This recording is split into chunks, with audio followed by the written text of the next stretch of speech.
Alors, est-ce que j'aurai toujours du travail dans 3 ans? C'est une question que je me pose. Bon, 3 ans, normalement, ça devrait être bon, hein, mais bon, rien n'est moins sûr hein, dans ce monde actuel. Bon, avec forcément de l'IA, hein, on en parle tout le temps, j'en parle beaucoup aussi, mais bon, c'est vrai que là, pour mon travail, je suis en train d'essayer de mettre en place des agents IA qui font le travail que fait mon équipe. Je suis même en train de me poser la question de savoir si je dois mettre des agents IA dans l'org chart, donc dans le diagramme de l'équipe. Donc on a une équipe qui s'occupe d'un sujet, il y a 5-6 personnes, une autre équipe pareille. Ensuite, il y aurait une équipe d'agents IA, on mettrait leur nom. Alors pour l'instant, on a un agent qui nous fait notre reporting, donc ça peut être sympa, hein, on va lui donner un nom de personne, on va dire, bien gentille, comment dire, qui nous fait les rapports. On en a un qui est expert, un agent expert en troubleshooting de problèmes techniques. Donc lui, on lui donnera un caractère un peu plus trempé, avec un vocabulaire un peu plus décontracté. Généralement, les experts techniques, ils parlent comme ça. Donc je me dis que ce serait marrant de faire ça. Bon, le souci, c'est que, voilà, hein, plus il y aura d'agents, moi, peut-être les gens de mon équipe vont se dire, bientôt, ces agents vont nous remplacer. Puis il y aura aussi des agents managers, j'imagine, qui vont gérer toutes ces équipes d'agents IA. Donc combien de temps ça va prendre? Certains disent 3 ans, donc 2029, disons 2030. Alors quel sera notre rôle?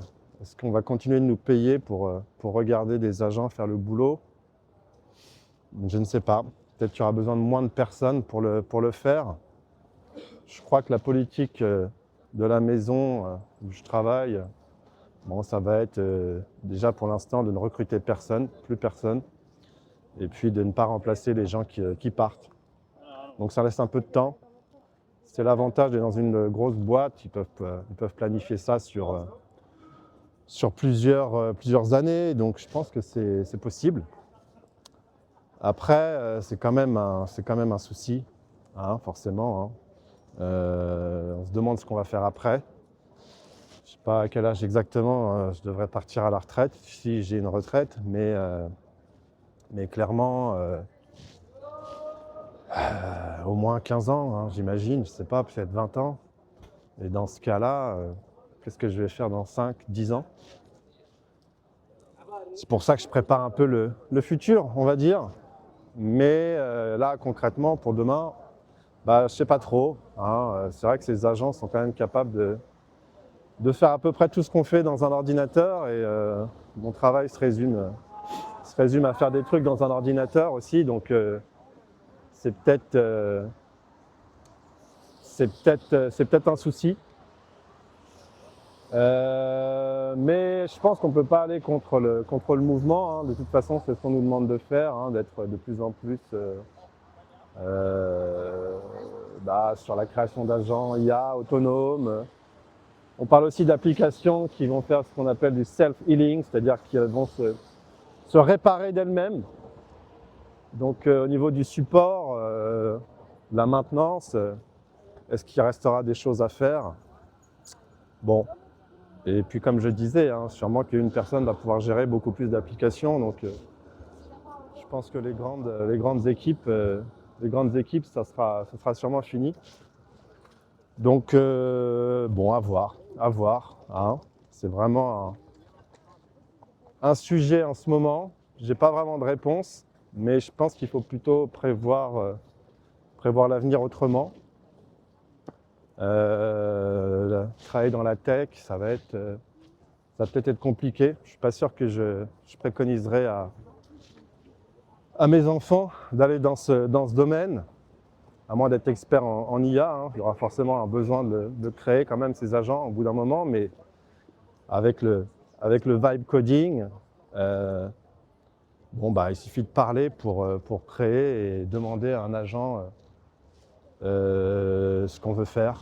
Il suffit d'après de lui donner des accès ou ce genre de choses. Et du coup,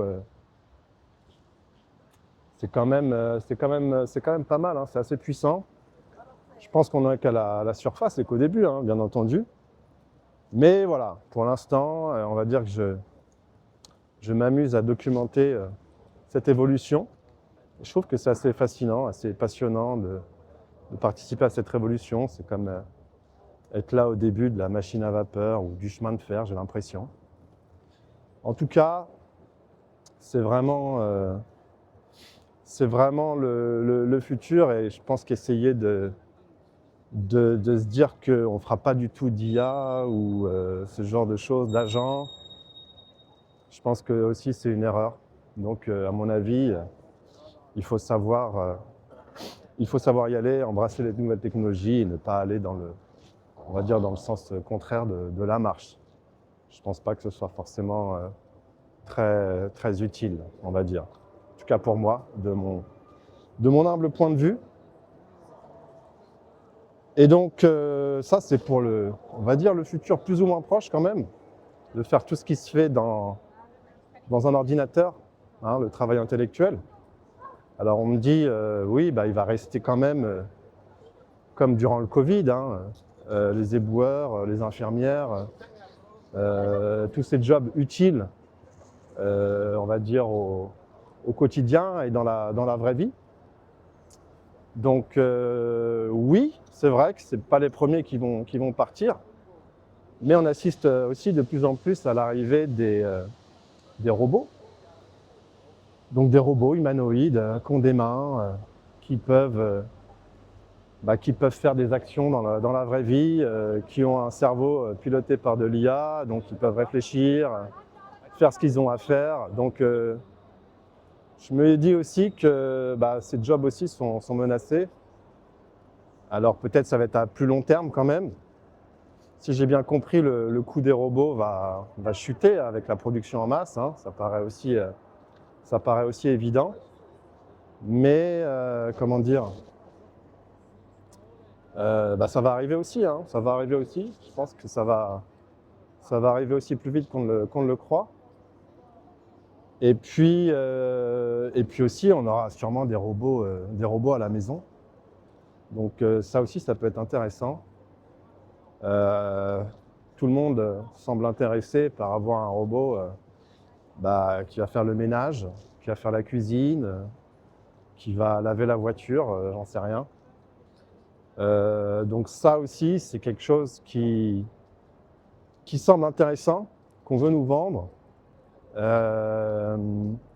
Mais toujours le sujet, ça va être la dépendance, hein, autour de ça. Une fois qu'on aura un robot qui fait tout, est-ce qu'on saura le faire ensuite? Il faudra qu'on paye forcément pour avoir ce genre de robot. Je crois que c'est Elon Musk, je crois, avec ses robots Tesla, là, qui estime que dans les 15-20 000 euros, on pourra avoir un robot à la maison. Je me dis que le robot, ça viendra avec une maison. Il y aura, dans chaque maison ou chaque appartement, il y aura un robot, un petit peu comme il y a une cuisine. Quand on achète l'appartement ou la maison, et le robot viendra avec. À nous ensuite, si on veut le faire évoluer, faire un modèle plus récent, par exemple. Mais ça va être vraiment quelque chose, à mon avis, qui va se démocratiser, hein. On va voir ça au début dans les maisons des gens fortunés, hein, forcément. Et puis petit à petit, je suppose que ça va venir partout. Donc je pense qu'il faut être préparé pour ça. Et du coup, qu'est-ce qui va se passer quand les robots et les IA feront vraiment notre travail? À mon avis, il ne restera pas beaucoup de travail, en tout cas pas pour tout le monde. Donc comment les gens vont subvenir à leurs besoins? En utilisant les robots, les IA, hein, forcément. Mais le souci que je vois, c'est qu'à mon avis, ça va encore être quelque chose qui va être piloté par quelques grandes entreprises uniquement, hein. Alors j'imagine Amazon ou Google ou Tesla, Microsoft, peu importe, vont pouvoir investir et piloter tous ces robots pour nous. Encore une fois, est-ce que l'Europe va être à niveau? J'en suis pas persuadé. Donc c'est vrai que c'est encore vraiment une question et je pense que va falloir trouver vraiment un nouveau modèle. Si toute la productivité du monde peut être faite par des robots et des IA, alors sûrement que ça va générer plus de valeur, etc. Et comme dit notre cher ami Elon Musk, on va être dans une société d'abondance. Lui, en plus, il pense que ça va pas ruiner la planète avec l'énergie solaire. J'en ai déjà parlé, il estime qu'il y a, je crois, 173 000 gigawatts ou un truc comme ça, qui permet d'avoir l'équivalent de 73 000 centrales nucléaires qui viennent directement du soleil, il ne faut rien faire. J'en ai parlé aussi rapidement, il va mettre les data centers dans l'espace, donc peut-être que ça peut être aussi quelque chose d'utile pour moins polluer, mais comme ça va coûter cher, est-ce que vraiment il y a des sociétés qui vont être prêtes à investir autant, alors que la bonne vieille méthode qui pollue sera toujours dispo? Je ne sais pas, mais peut-être que ça va être des choix politiques pour trouver un nouveau système. Alors on parle de revenu universel. Ça aussi, oui, ça paraît bien sur le papier, mais combien on va nous donner? On va nous dire, vous avez un revenu de base, si vous travaillez, vous avez plus. Qu'est-ce qui restera vraiment comme travail et pour combien de personnes? C'est difficile.